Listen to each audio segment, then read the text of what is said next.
Everyone, welcome back to 3 Deviations. In today's video, I would like to introduce the concept of work. Now, work is something that you've probably heard in one of your physics classes before, and work is something that's very important, and it's something that is going to live with you as you go throughout calculus. Not so much in single variable calculus, but it will come back later on. So again, work is something that if you've taken a AP Physics 1 or AP Physics 2 course, you probably have learned what work means algebraically, or even just a general physics course as a freshman in high school. But if you've taken AP Physics C, then you probably will recognize what I'm going to be doing here and how work is going to be connected to integrals. So let's get started with an introduction to work. So as I said earlier, I would like to introduce this topic algebraically. So before we do a practice problem, we just need to make sure that we are confident with the second of Newton's laws. So F equals ma is probably one of the most famous laws in physics, and we can rewrite acceleration as the second derivative of position, which I'll use a variable use a variable s here. So we'll say F equals ma equals d squared s by dt squared. And now I'd also like to clear up the SI units that we use for work when we're dealing with it. This is something different than force. So for force, we use newtons, and for work, we use joules. So we are going to be using the joule as a unit for work when we're dealing with SI units in these upcoming videos. Now let's define work. So we can define work as the product of force times distance. So if we have a distance here, we are multiplying our force out by our distance, and we do that to get our total work. Now, we should do a practice problem involving algebra just so that we are clear with how these problems look before we move into an integral problem. So I would like us to determine the work done by lifting a 2-kilogram book to a 0.8 meter high desk. Okay, so we are taking a mass of 2 kilograms. So this is our book. It's quite a heavy book. So we're taking our 2 kilograms. We're lifting it. It's being lifted to a height of 0.8 meters. Now, if you've noticed, we've been given our mass and we've been given our height. So in order to find a work, we need to determine our force. We already know our distance because we're lifting it 0.8 meters high, but we need to determine our force. So to determine our force, we are going to utilize Newton's second law, and we are given the mass. And we also need to take into account, if you're a physics student, this is going to be trivial. If you're not a physics student, something you might want to hold on to.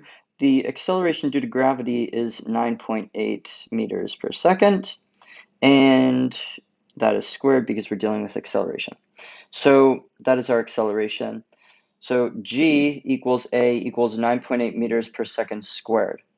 All right, so now we have our acceleration. Now we can find our force. So our force is equal to 2 kilograms times 9.8 meters per second squared.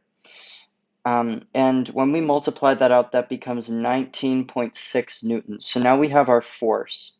And we also have our distance. So we can multiply 0.8 meters by 19.6 newtons, and that gives us our work equal to 15.69 joules.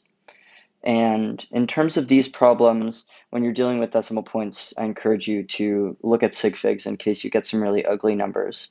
All right. So after this, we've been doing a lot of algebra. Let's move over to the calculus. This should be nothing new. We're turning a concept of constant into non-constant by applying a Riemann sum limited to become an integral. So this basically says that if I have a distance that I'm moving something along all of my little changes in position s, I'm going to have changes in force. So at some point my force could look like that, then it could be like that, then it could be like that, then it could be like that, then it could be like that. And this brings up the concept of non-constant work here, and non-constant force. So we have all these little points, and we can use the integral to determine an exact value for our work if our force is non-constant across the displacement. Okay, so why don't we do an example of this? And this is going to be an easy example. Again, there are more videos to come about work here, but this is going to be an easier one just to get our feet wet, so to speak.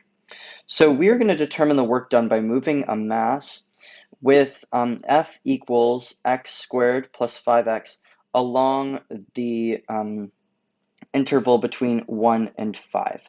Okay, so we're dealing with x here. Sometimes we use s as a displacement, sometimes we use x.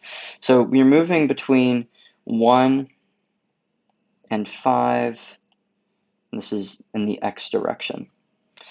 And we're moving with a force of x squared plus 5x. Okay, so now we are prepared to do our integration. So we set our work equal to the integral between a and b of f dx, and that's equal to the integral between 1 and 5 of x squared plus 5x dx. So now what we need to do is we need to perform our antidifferentiation and apply the fundamental theorem of calculus.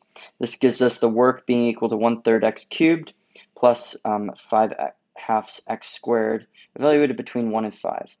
And that's equal to 1/3 times 5 cubed plus 5/2 times 5 squared minus 1/3 times 1 cubed plus 5/2 times 1 squared. And once we do a pretty good amount of arithmetic, we're going to get the work being equal to 125 thirds plus 125 halves minus 1/3 plus 5 halves. And this is going to give us 304 thirds.